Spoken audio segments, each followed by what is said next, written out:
when you're being a good leader, you are often upsetting people on the right and the left. And so President Biden advertised himself when he ran for office as someone who would often play it down the middle, who would not pay attention to the extremes of the debate and would just do what he thought was right for the country and what the broad middle of the country wants. And I actually think that's where the broad middle of the country is.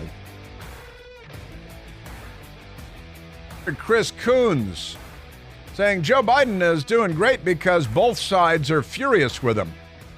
Always an interesting metric to use.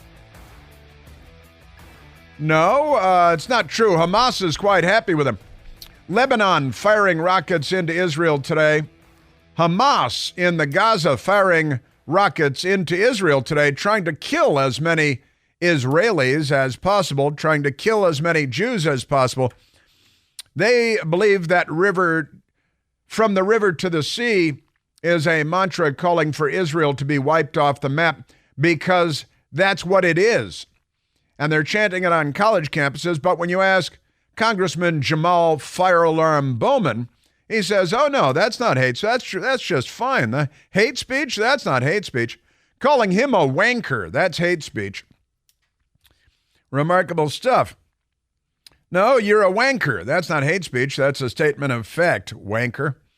Now, let's go to Congressman Darrell Issa from the great state of California, or the once great state of California, where everything has gone completely mad. And, the Biden administration is telling Israel, we're not going to send you weapons that are that Congress already approved. And by the way, Congress is now having to look at passing bills to try to force the White House and the Biden administration to follow the Constitution and the Congress branches of government and all that stuff and deliver those weapons to Israel because it's Congress's job and they've already approved it. And the Democrats, Joe Biden and the Democrats are saying, no, we're going to do everything we can for Hamas and in Gaza and for Hezbollah in Lebanon and for the Islamic Revolution in Tehran and for the Houthis in Yemen, for that matter. They are in bed with the bad guys, and it's a heavily lubricated space. Here is Darrell Issa. Conditionally, having any kind of condition on offering them the ability to micro-target Hamas is absurd. In fact, the president, by withholding that technical support, is probably ensuring more collateral damage. This has been one of the problems with Joe Biden when he was a senator, Joe Biden as vice president. He always managed to be with John Kerry on the wrong side of every decision ever made on foreign policy.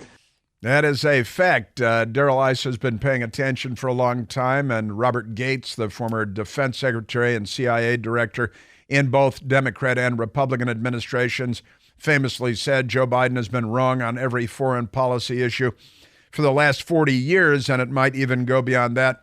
Gates was probably being generous. Jake Sullivan pretends to be our national security advisor for the United States of America. He is an anemic little thing, and he intimidates absolutely no one. Any homeless person in any bus shelter in the city would terrify Jake Sullivan. And Jake Sullivan is just, I got to tell you, the things these people say. He was out there, I'd like to say, because it's true. They use the words, but they don't know what they mean. And they've been using this term ironclad, right? It's ironclad. And they keep saying that Joe Biden's support for Israel is ironclad, but they don't mean it. Here is our just embarrassing national security advisor, Jake Sullivan. His commitment to Israel is ironclad. Ironclad doesn't mean you never disagree. It means you work through your disagreements, as only true friends can do. That's exactly what we've done for the past 7 months, and that's what we'll keep doing. No, ironclad doesn't mean that you work through your disagreements. That's not what ironclad means. That's not what it means at all.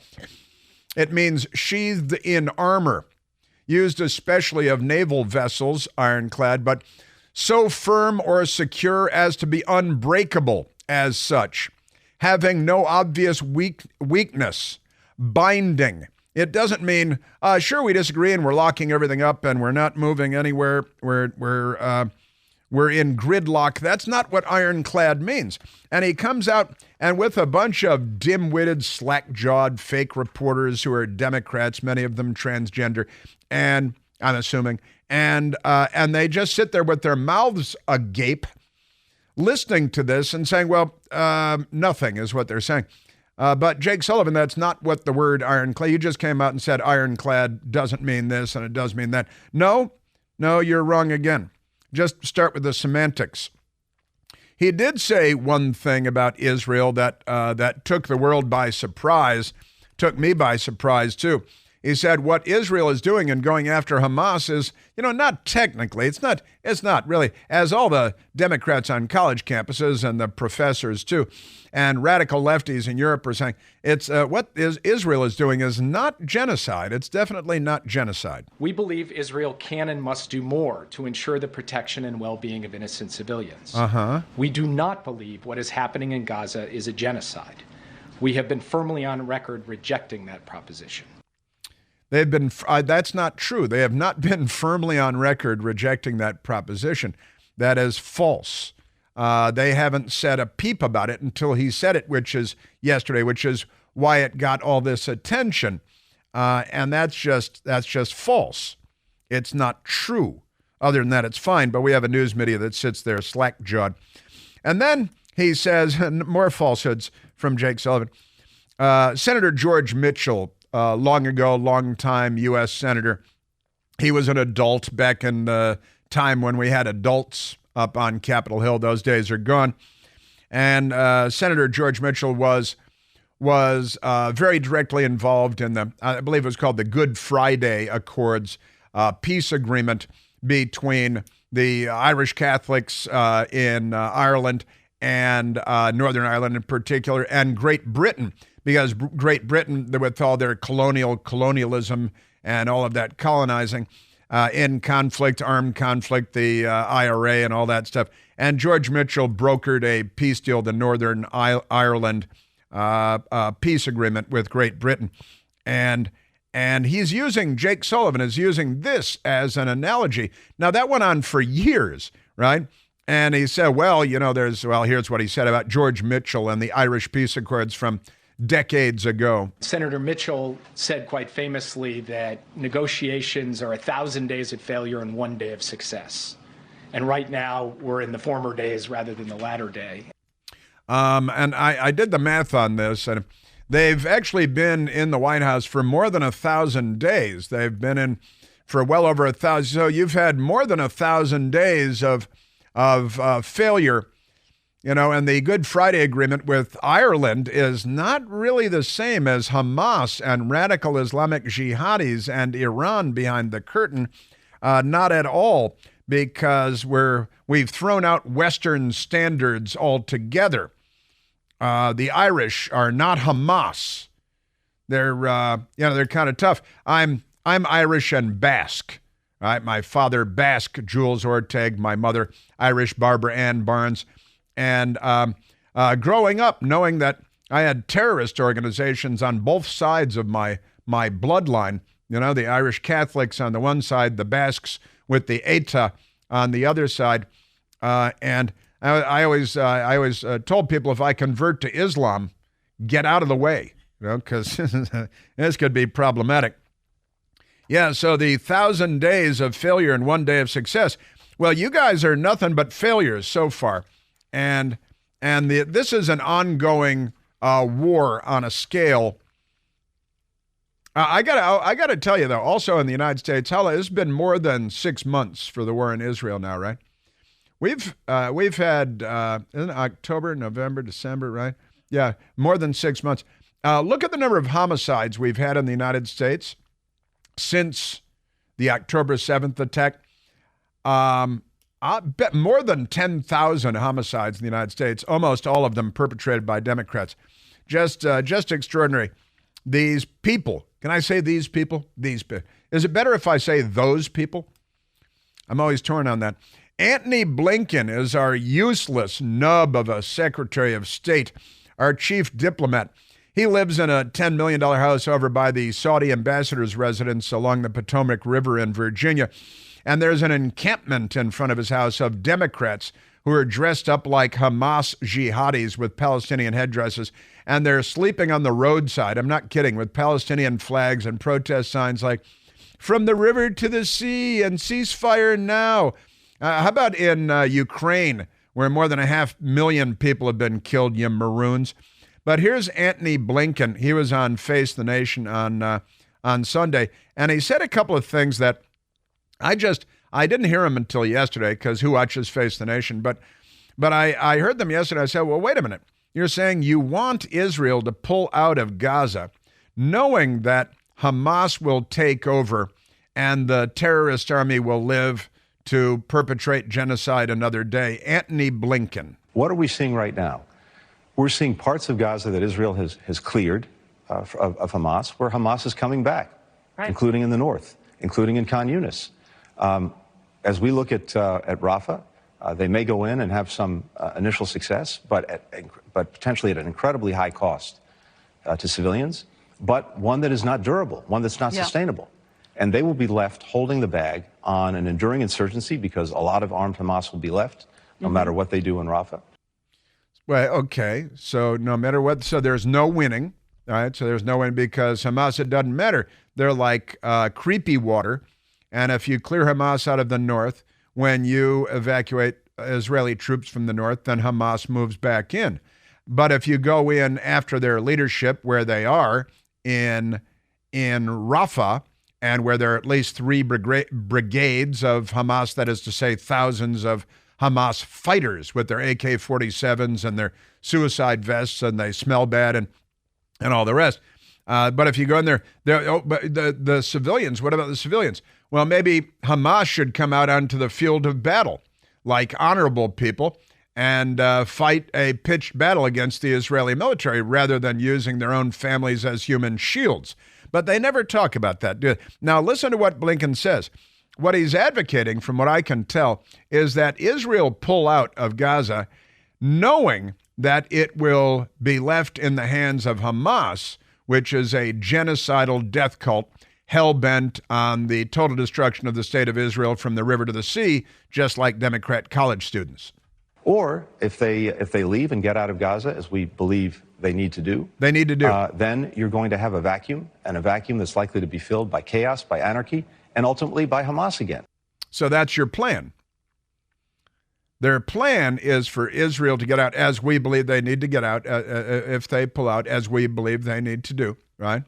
They pull out, then they will leave a vacuum, and there will be chaos and anarchy, and ultimately Hamas in control again. And he said, that's the plan, right? That's what he just said. He said, the plan is, I want to play that. It's only 11 seconds. I want to play it one more time because it's almost impossible to believe. He's dumber than Hillary Clinton.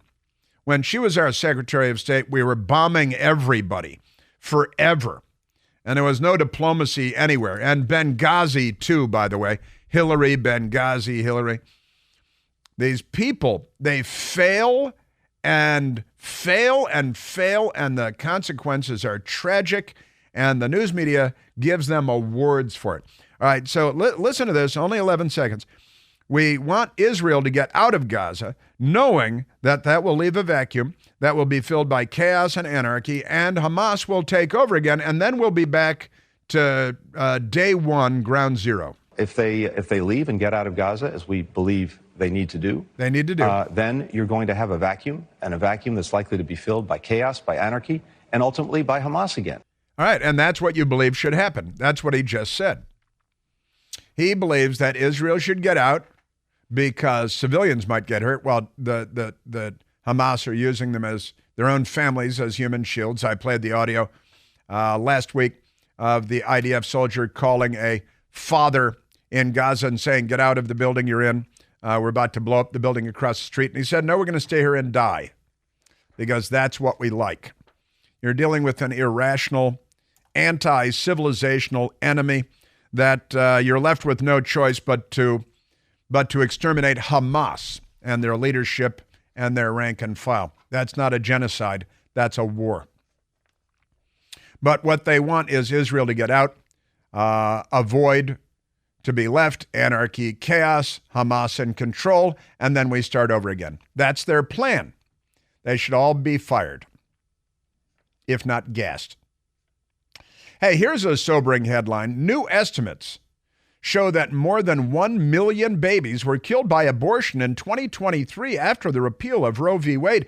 That's the highest number of abortions since 2012. We have to fight back against this evil.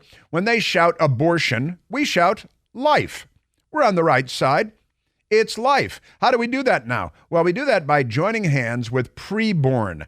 Preborn is one of the largest organizations in the country that sponsors ultrasounds for clinics in the highest abortion areas. You know where those are.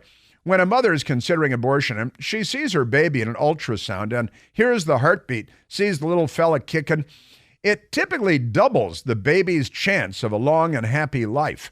Every day, Preborn helps to rescue 200 unborn babies' lives, which is truly miraculous all by itself. But by the time I finish reading this ad, 2 unborn babies will have been snuffed out by abortion. You know that $28 could be the difference between life and death, quite literally. And when I say literally, I mean that literally. Please join the fight by sponsoring 1 ultrasound, 2, 3 ultrasounds if you can. And if you can, 200 ultrasounds. Your gifts are, of course, tax deductible. To donate, all you have to do is grab your phone, dial pound 250, and when prompted, say the keyword baby. That's pound 250. The keyword is baby. It's a new system. I had never seen it before I called it. Or visit preborn.com/plant. That's preborn.com/PLANTE. Yes, sir. Yeah, so what does this administration want? Israel out, chaos, anarchy, and Hamas in charge, and then we start over again. It's like that movie, The Devil's Advocate. Just starts over again at the end. That's what they're pushing for, not victory for civilization. These people need to be voted out of office. Now, the reality is, of course, on this, get Israel out of Gaza, let the anarchy and chaos ensue, and then let Hamas take over.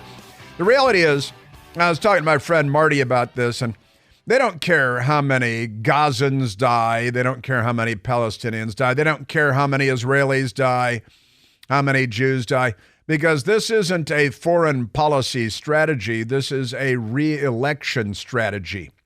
This is about winning Michigan while not losing the Jewish vote. This is the high wire act that the Biden administration and the Democrats are performing here. They literally don't care how many Jews, how many troglodytes die. Now, later, they could care less. This is just about election day this year, not human life, not something they care about. They're the left. No one has murdered more people than the left.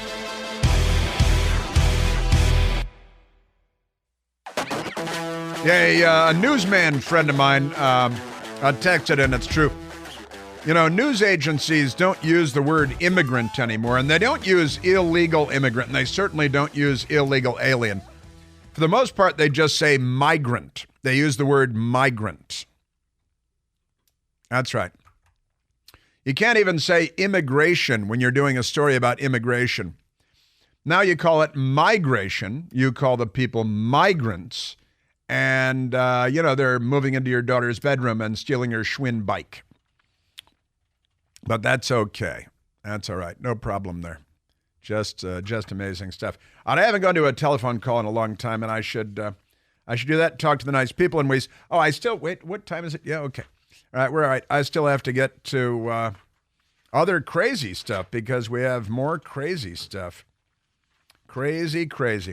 I got Pelosi and James Carville. Oh, and RFK. Got to get to RFK because the Democrats are threatening his life. They're putting him in danger because he's getting 12 points in the polls, and the Democrats don't like that. So how can they threaten him?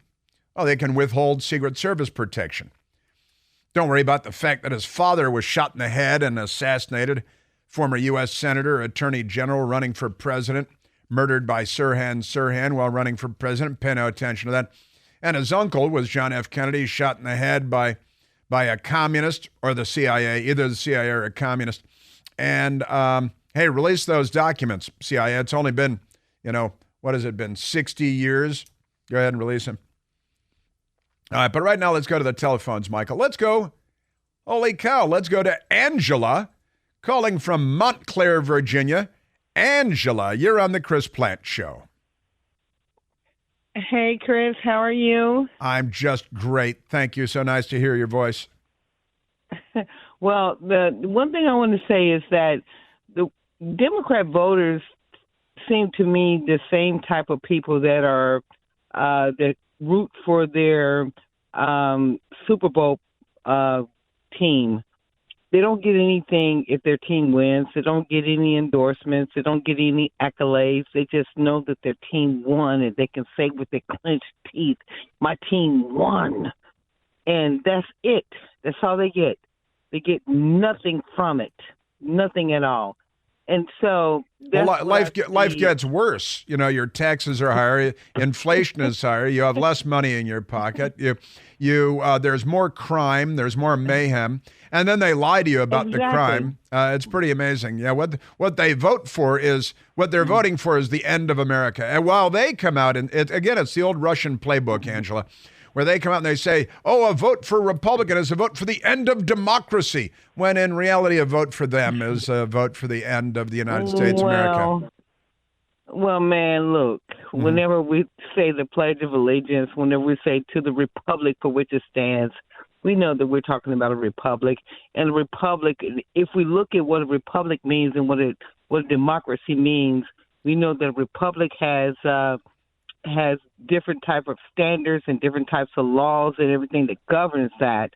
And so we're talking about a republic, not even a democracy, because, we can go into democracy. But anyway, the point that I want to make is that when it is so disheartening to me that you would have so many Democrats that they don't even mind that people who are not citizens vote.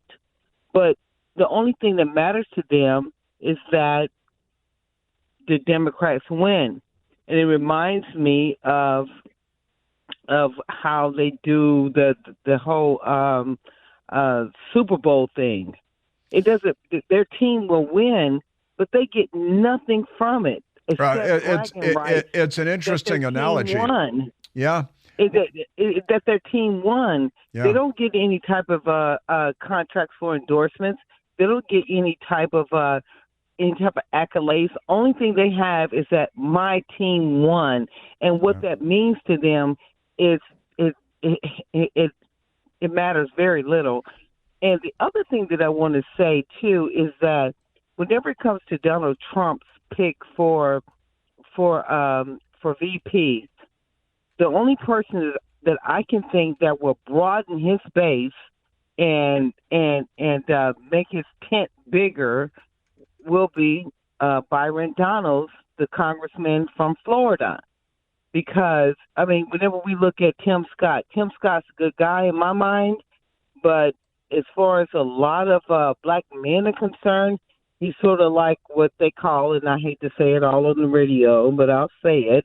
He's, step and fetch it, coon, sell out, that type of thing. Whereas Byron Donalds will not have that. And we have to be strategic in how we do who he has for VP. If he picks a white male, it will be KKK, white supremacists, racism, all of those things will be the absolute saturated in as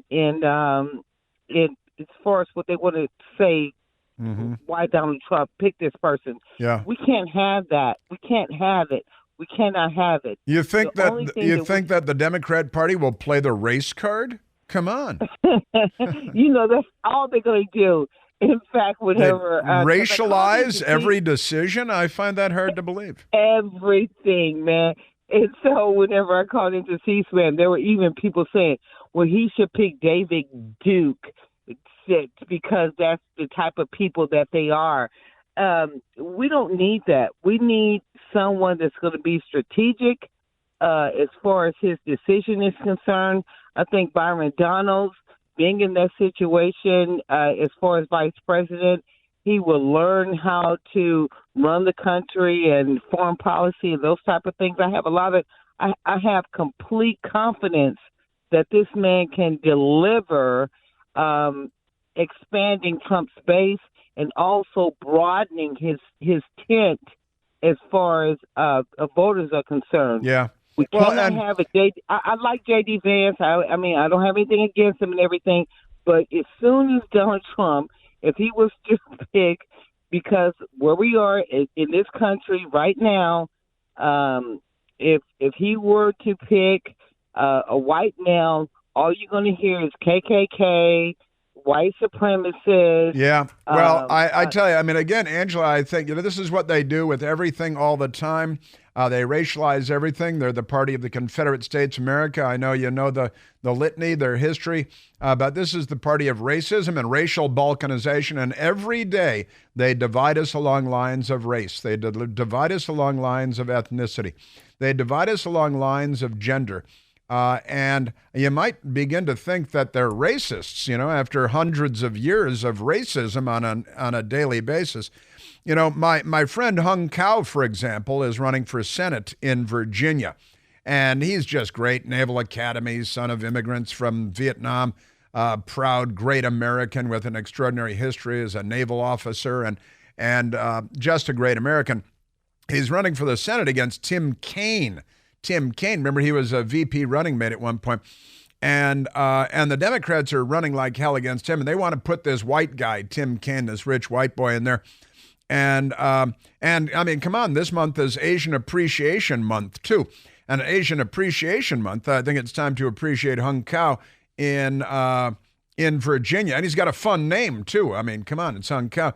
He made up a challenge coin. It's a great challenge coin for himself and his Senate campaign. And he's got on one side, there's a cow that's, been hung from a sling.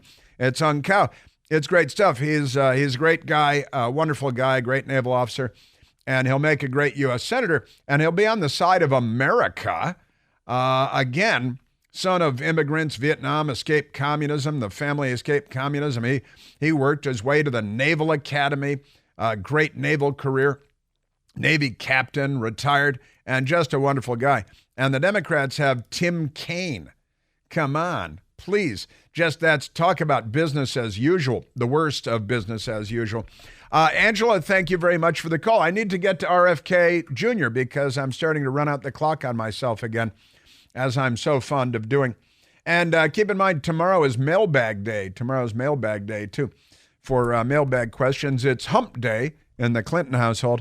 And here it's Mailbag Day.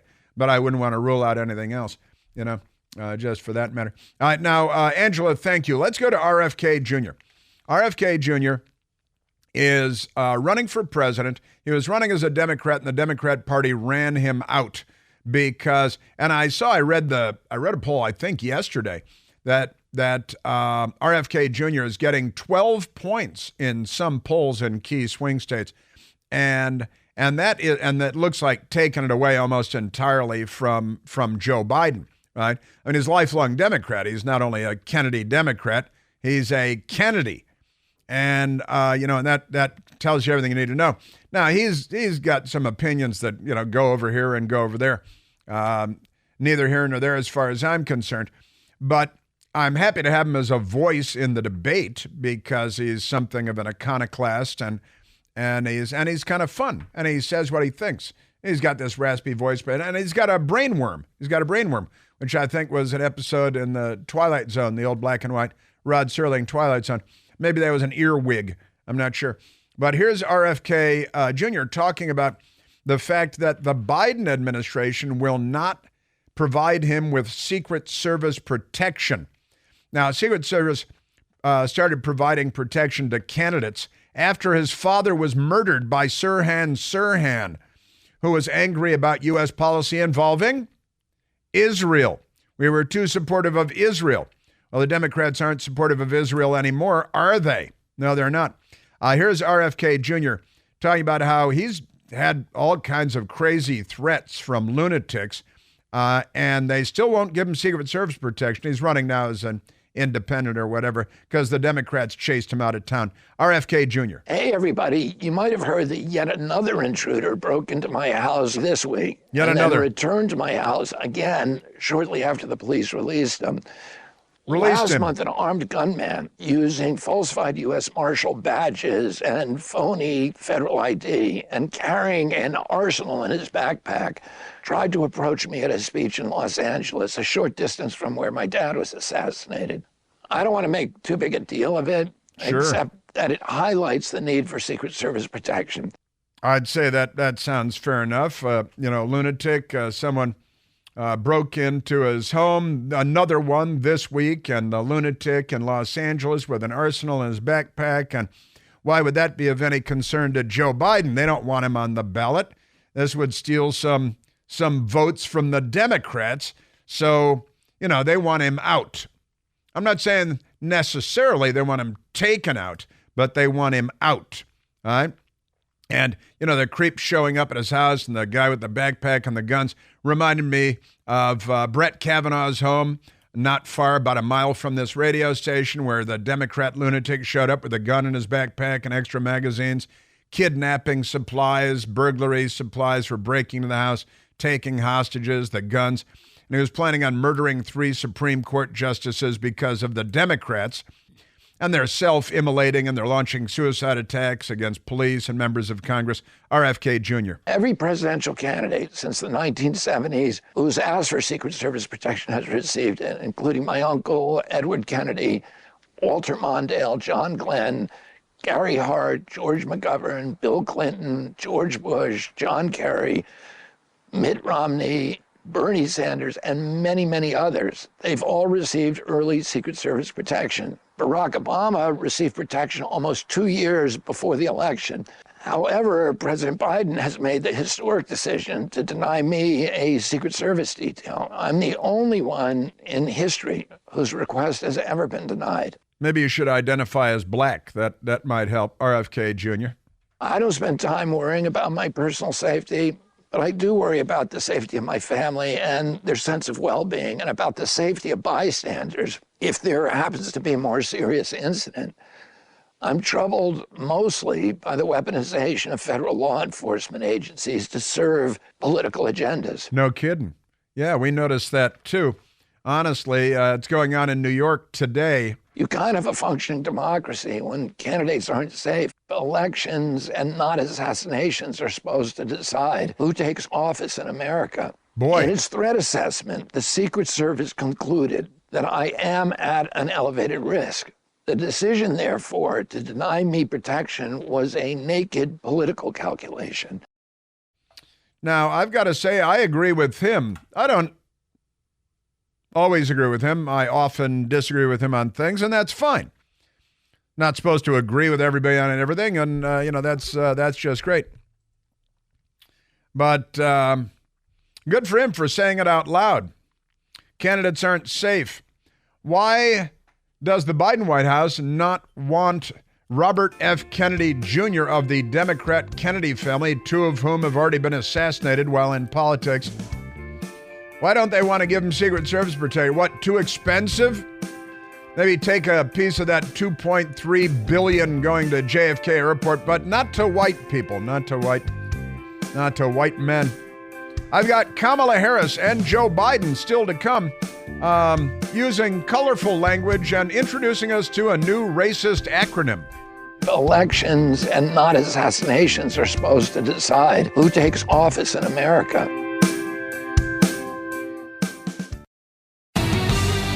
Now, Joe Biden is a racist from way back. You remember he didn't want his kids going to school in a racial jungle and all that. And yesterday he was talking, I had never heard this one before. You know how they love racial division, balkanization, dividing us, cleaving us, chopping us up into different racial groups, and then pretending we're pitted against one another for resources or something like that. It's a horrible, horrible, vicious brand of politics, and the Democrats love it. But they've got Joe Biden. He's got a new one. I think he screwed it up. We were trying to figure out if he screwed it up or not, but they make him up as they go along. So here's Joe Biden with new racial groups or racial, maybe one racial group, it's hard to say, and their new abbreviation for them. It matters now nearly 40% of NHPI students rely on Pell Grants to get to college. They rely on Pell Grants. The what? We had to decode this and go to the White House website transcript and try to decipher this and figure it out. Turns out he was trying to say the AANHPI, and it's got nothing to do with Alcoholics Anonymous. Amazing. So what it's Asian American New Hampshire. It's Asian American. Native Hawaiian Pacific Islander. Of NHPI students. You can see why I'm having difficulty finding. It's the Asian American Native Hawaiian, not like transplant Hawaiians who are whiteys, because you don't want that, and PI Pacific Islanders, Samoans and stuff. And this is a new category of people that will now be clustered into a group, and they'll be chanting something or other. Just amazing. And then, of course, there was Kamala Harris yesterday, who, the cackling fool that she is, decided, you got to, and it's always violent, all right? Oh, people are locking me out. I've got to kick down the door, and then cackle, lunatic. We have to know that sometimes people will open the door for you and leave it open. Sometimes they won't. And then you need to kick that door down.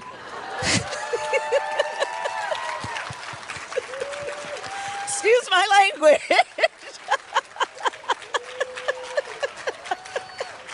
Keeping it classy. Keep it classy. That's Kamala Harris.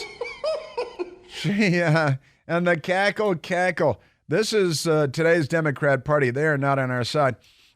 Also at the outside the courthouse in New York today, we have Byron Donalds. It's funny, Angela was talking about Byron Donalds, singing his praises, and I would do the same.